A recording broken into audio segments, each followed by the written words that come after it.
Наверное, у каждого человека есть мгновения жизни, которые он проносит через всю свою жизнь. У меня этим мгновением был мой выпускной вечер в школе. В классе я любила мальчишку. У нас с ним была платоническая любовь. Никаких встреч вне школы наедине, никаких прикосновений и, боже упаси, поцелуев, только пронизывающие взгляды. И вот близился к концу выпускной вечер. Ведущий объявил белый танец. Девчонки скромничали, а поскольку я была комсоргом, все почему-то смотрели на меня. И я сделала этот шаг. Пригласила Юрку на вальс. Он как будто ждал этого момента. С каким трепетом и нежностью он обнял меня в танце. Хотя вальса как такового и не получилось, оба вовсе и не умели танцевать. Но земля уплыла из-под ног.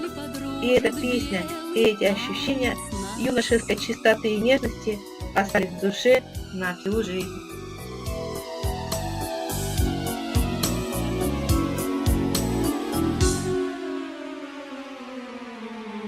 Вальс над землей плывет, добрый как друг и белый как снег. Может быть, этот вальс нам предстоит запомнить навек.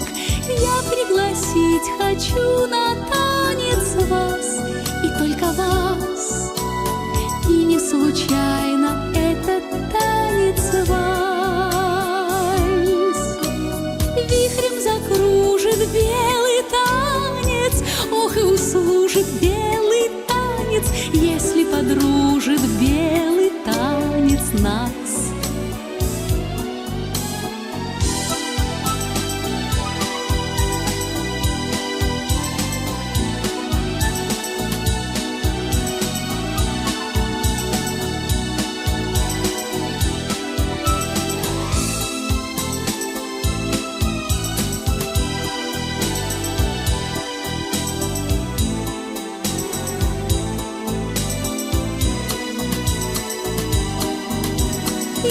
Пригласить хочу на танец вас, и только вас, и не случайно этот танец вальс.